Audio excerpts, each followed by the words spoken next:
जी students, आज हम पढ़ने वाले हैं theorem 10.8 of class 9th chapter 10। ठीक है, तो थ्योरम 10.8 से पता चल ही रहा होगा कि चैप्टर कौन सा है, 10 चैप्टर है। ठीक है बेटा, तो ये सबसे इंपॉर्टेंट थ्योरम है चैप्टर नंबर 10 की, तो मोस्ट इंपॉर्टेंट थ्योरम। ठीक है, तो लिखा क्या हुआ था, angle subtended bye an arc at the centre is double the angle subtended bye it's any point on the remaining part of the circle. और इसके 3 डायग्राम जो कि आपकी एनसीईआरटी की बुक्स में गिवन है वो मैं बना चुका हूँ यहाँ पे साइड में। ठीक है बेटा, तो करना क्या इसका समझते हैं। लिखते हैं the angle subtended bye an arc, कह रहा है एक सर्कल है और उस पर एक आर्क ने, मान लो ये आर्क है, ठीक है, the angle subtended bye an arc at a centre, at a centre, ये आर्क मान लेते हैं, ये दिस इज एन आर्क, ठीक है, और वो सेंटर पे जा रही है, तो ये रहा मेरा सेंटर O, ठीक है, इसको मान लेते हैं P और इसको मान लेते हैं B। ठीक है, at a centre double the angle subtended by the any point on the remaining part of the circle. कह रहा है अगर इससे मैं एक्सटेंड करूँ और कहीं भी ले जाऊँ, सर्कल के किसी भी कोने पे ले जाऊँ, इधर ले जाऊँ या फिर इस तरफ ले जाऊँ, मतलब किसी भी तरफ ले जाऊँ मैं इसको, किसी भी तरफ, जो तो उनके एंगल्स होंगे, ये जो एंगल होगा, ये एंगल क्या होगा, ट्वाइस होगा इस एंगल से। मतलब मुझे बेसिकली प्रूव करना है कि ये जो एंगल है वो डबल है इस अंदर वाले एंगल के। तो ठीक है, तो अब आते हैं इस वाली फिगर पे, तो सेम है, देखो बस यहाँ पे नामकरण में ए और लिख दो यहाँ पर, तो ये हो गया APB। और यहाँ पे ना एंगल सबटेंडेड के लिए मैंने एक लाइन लगा रखी है जो कि कंस्ट्रक्शन में काम आएगी, तो इसको नाम दे दिया इन्होंने B। सॉरी यहाँ पे Q है तो Q करते थे। ठीक है, तो एनसीईआरटी के अकॉर्डिंग चलते हैं, जो एनसीईआरटी ने फिगर दे रखी है उसी के अकॉर्डिंग चलेंगे। ठीक है, समझ आया क्या क्वेश्चन क्या था पहले, वो समझ आया। अब चलते हैं हम आगे, तो कैसे करेंगे इस क्वेश्चन को अटेम्प्ट। ठीक है, तो सबसे पहले तो टू प्रूफ लिखेंगे, प्रूफ लिखेंगे, वो सब लिख लेना। तो अब करते हैं टू प्रूफ, तो यहाँ पे शुरू करते हैं। तो देखो बेटा, ये एंगल्स है ना, ये मेरा एक लाइन है, इसमें सबसे पहले एक ट्रायंगल लेते हैं। तो इन ट्रायंगल AOQ, सबसे पहले एक ट्रायंगल ले लिया मैंने, ये वाला AOQ दिख रहा है, ये O है बीच में, ये सेंटर, मतलब ये AOQ, ये मैंने एक ट्रायंगल ले लिया। ठीक है, इस ट्रायंगल के अंदर देखो, इस ट्रायंगल के अंदर अगर मैं इस एंगल की बात करूं, द एंगल इज BOQ। ये एंगल कौन से की बात कर रहा हूं मैं, बाहर वाला एंगल, मतलब देखो ना जरा, मैं इसको बड़ा बना दूँ। ठीक है, तो यहाँ पे मेरा ये O है, ये मेरे रेडियस है और ये मेरा लाइन है। ठीक है बेटा, और ये मेरा O है और इसको मैंने थोड़ा सा काटा हुआ है यहाँ से, तो ये मेरा B है। ठीक है, अब मैं जो बात कर रहा हूँ, मैं बात कर रहा हूँ इस वाले ट्रायंगल की। ये जो ट्रायंगल तुम्हें दिख रहा होगा, शेड कर दिया देखो मैंने, तो AOQ जो ट्रायंगल है इसके अंदर, तो मैं अगर ये बाहर वाले एंगल की बात करूँ, मतलब exterior angle of this triangle, exterior angle मतलब बाहर वाला एंगल ऑफ दिस ट्रायंगल, तो वो है BOQ। वो क्या है, BOQ। अगर आपने 7th और 8th में एक्सटीरियर वाली प्रॉपर्टी पढ़ी है तो आपको पता होगा कि ट्रायंगल के, ये देखो ये ट्रायंगल है, इसके बाहर वाले एक्सटीरियर एंगल हो गया, इसका जो सम होता है वो इस एंगल के और इस एंगल के इक्वल होता है, मतलब अंदर के 2 का सम इस बाहर वाले 1 के सम के बराबर होता है। ये होती है एक्सटीरियर एंगल प्रॉपर्टी। ठीक है, तो इसका मतलब BOQ इज इक्वल टू ये एंगल, क्योंकि ये भी ट्रायंगल ये है और इसके अंदर ये एंगल, अभी ट्रायंगल ये है, इसको हटा दे जरा रफ, तो थोड़ा सा समझते हैं इसको अच्छे से। तो एक एंगल ये हो गया बेटा और एक एंगल ये हो गया मेरा, तो इस एंगल का नाम लिखते हैं, इस एंगल का नाम है OAQ प्लस में इस एंगल का नाम क्या है, AQO। ठीक है, तो ये होगा पहला पॉइंट हो गया हमारा। अच्छा, अब इसकी प्रॉपर्टी का नाम क्या है, तो प्रॉपर्टी लिख लेते हैं।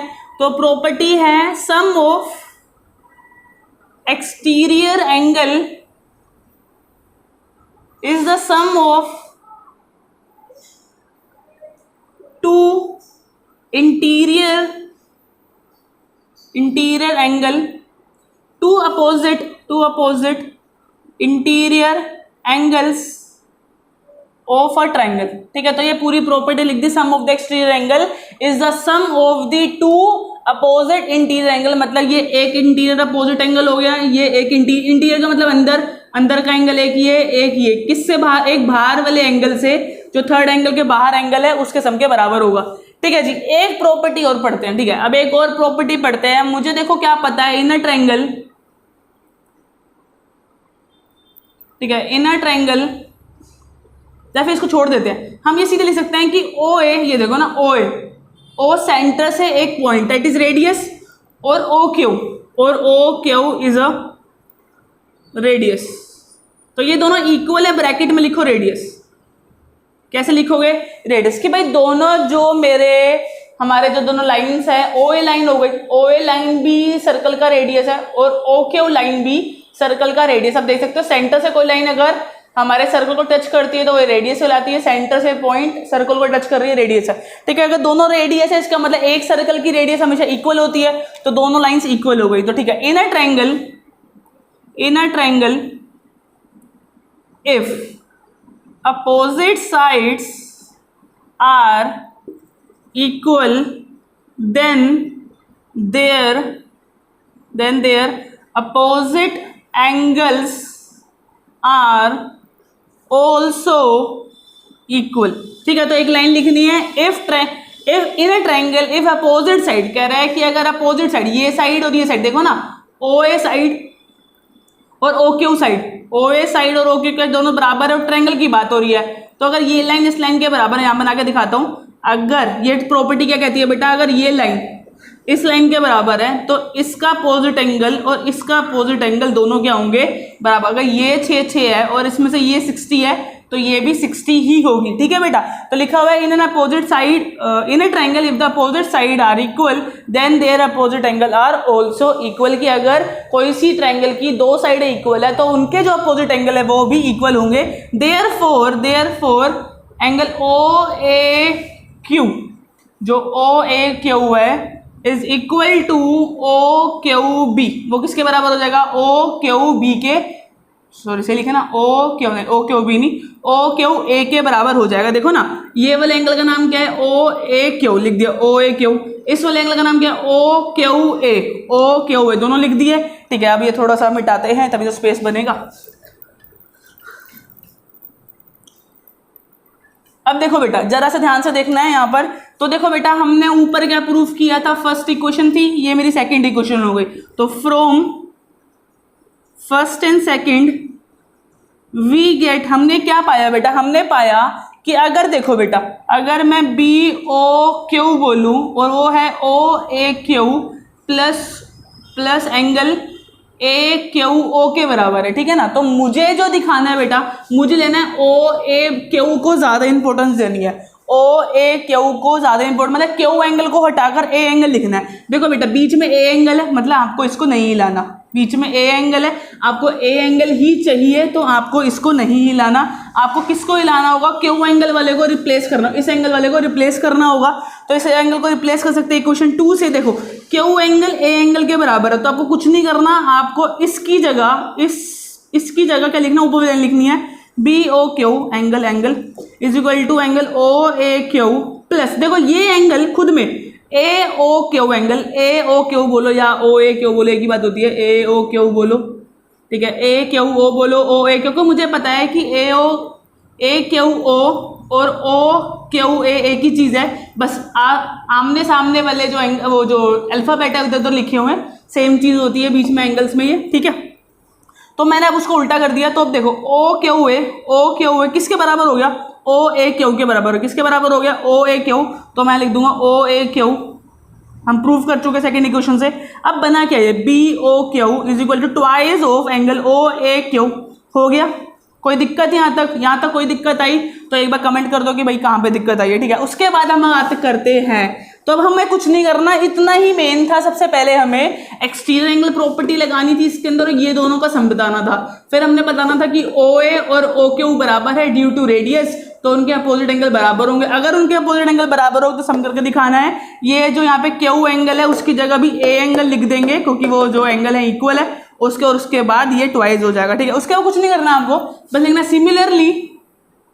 Similarly in triangle A O P. Similarly देखो, हमने जो ये सेम चीज है यहाँ पे की है, मतलब इस ट्रायंगल में हमने ये सेम चीज करी है, तो ये सेम चीज इस ट्रायंगल में भी तो हो सकती है। तो हमने सिमिलर लिखना है और ए ओ पी नाम लिखना है, और आप लिख दोगे, क्या लिख दोगे कि बी ओ पी, जो बी ओ पी एंगल है वो क्या है? Twice of angle P A O. बस कुछ नहीं करना। जैसे देखो, आपका भी आंसर क्या है कि ये एंगल जो है ना, ये एंगल जो है ट्वाइस है इस एंगल के, तो वैसे ही अगर इस एंगल की बात करूंगा, मैं इस एंगल की बात करूंगा दूसरे ट्रायंगल में, तो क्या होगा कि भाई इसका हाफ होगा, इसका ट्वाइस होगा, तो इसका ट्वाइस कर दिया। मैंने क्या करा, BOP लिखा, BOP एक एंगल का नाम लिखा BOP, जो एक्सटीरियर एंगल है AOP का, और फिर ट्वाइस कर दिया।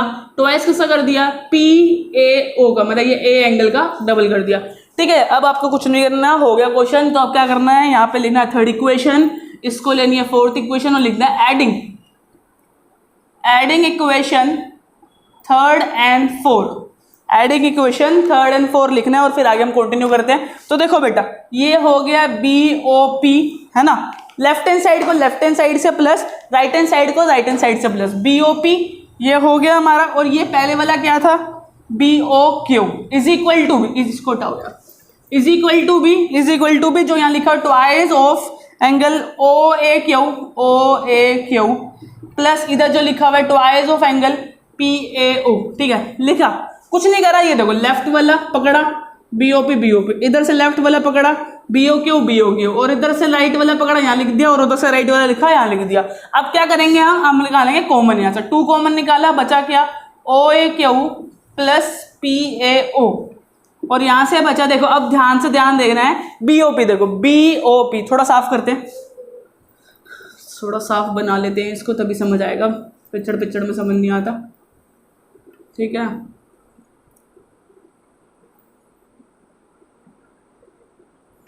तो ये था A, ये था P, ये था Q, और ये था O, और एक्सटेंडेड लाइन में ये था B। ठीक है जी, ये B है। अब कुछ नहीं करना आपको बस चेक करना है कि कौन सी चीज़ क्या बन रही है। ठीक है, कौन सी चीज़ क्या बन रही है। देखो बेटा, BOP का है, BOP ये एंगल देखो, ये एंगल मिल गया आपको BOP। उसके बाद बोला BOQ ये एंगल, देखो भाई ये एंगल भी मिल गया, ये एंगल भी मिल गया, दोनों मिलके क्या बन गए, ध्यान से देखो BOP BOQ दोनों मिलके क्या बन गए, एक एंगल बना POQ।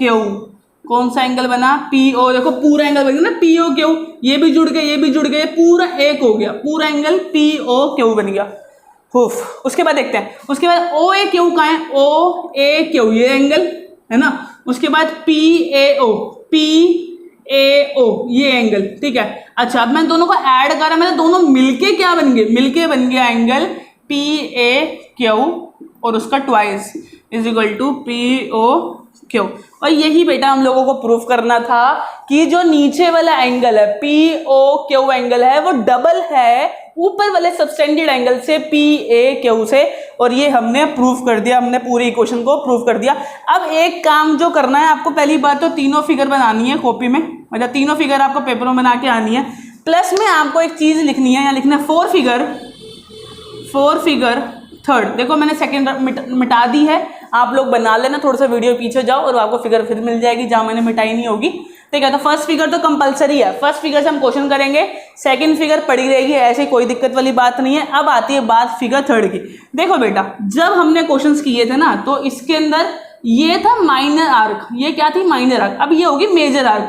देखो ना, बड़ा हिस्सा कवर हो गया मेजर आर्क, तो ज्यादा दिमाग वाली जरूरत नहीं है। अगर ऐसी फिगर है, थर्ड फिगर के लिए आपको क्या लिखना है, रिफ्लेक्स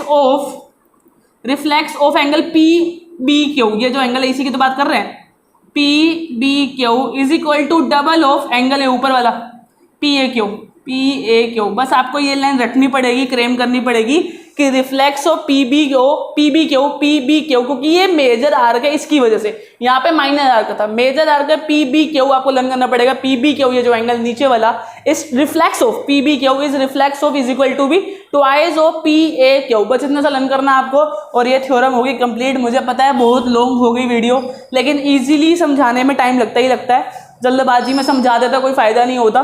ठीक है, तो please take a screenshot first. ठीक है, सबसे मेन इंपॉर्टेंट थ्योरम है, थ्योरम 10.8, और हर बार पेपर में आती है, चाहे पेपर कोई सा भी हो, चाहे FA हो, चाहे SA हो, ठीक है, चाहे फाइनल्स हो। ठीक है, तो ये हमेशा आती है थ्योरम, तो डिमांड थी ये क्वेश्चन करवाने की, थ्योरम 10.8, तो प्लीज नोट डाउन दिस। और अगर कोई सा भी डाउट हो तो प्लीज कमेंट मी, और please share my video to your friends. Okay, bye bye.